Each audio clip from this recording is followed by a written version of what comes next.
વાલા વૈષ્ણવો, જય શ્રી કૃષ્ણ। આપણા શ્રી હરિરાય મહાપ્રભુજી કહે છે કે શ્રી વલ્લભ નામ અગાધ હૈ, જહાં તહાં તું મત બોલ। जब हरिजन ग्राहक मिले ता आगे तू खोल।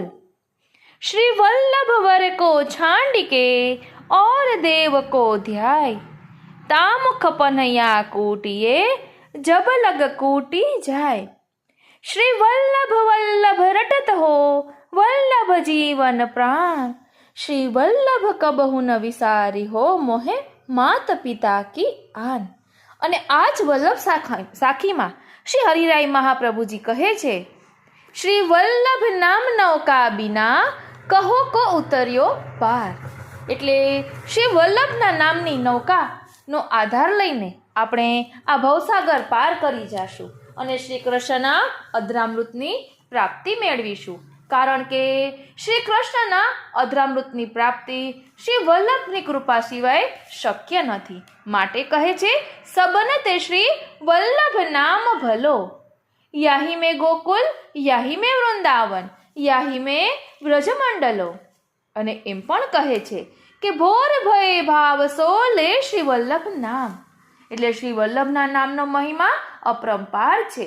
નામ અને નામીમાં કોઈ ભેદ નથી।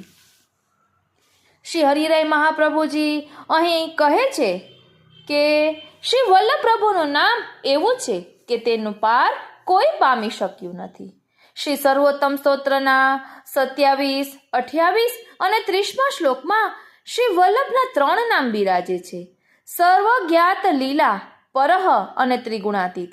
એનો અર્થ સમજીએ તો શ્રી ગુસાઈજી પ્રકાશ પાડે છે કે શ્રી વલ્લભની લીલાઓ સર્વથી સમજાતી નથી। તેઓ સર્વથી ઉત્તમ છે અને સત્વ, રાજસ અને તમ એ 3 ગુણોથી પર અથવા નિરાલા છે।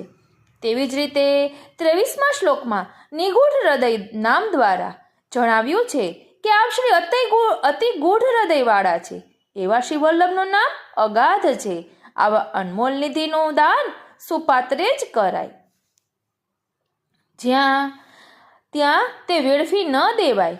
રાજહંસને જ સાચા મોતીનો ચારો અપાય, ઝવેરી જ હીરાનું મૂલ્ય સમજી શકે। તેમ દૈવી જીવો જ શ્રી વલ્લભના નામનો મહિમા જાણી શકે અને તેમને જ એનું મૂલ્ય સમજાય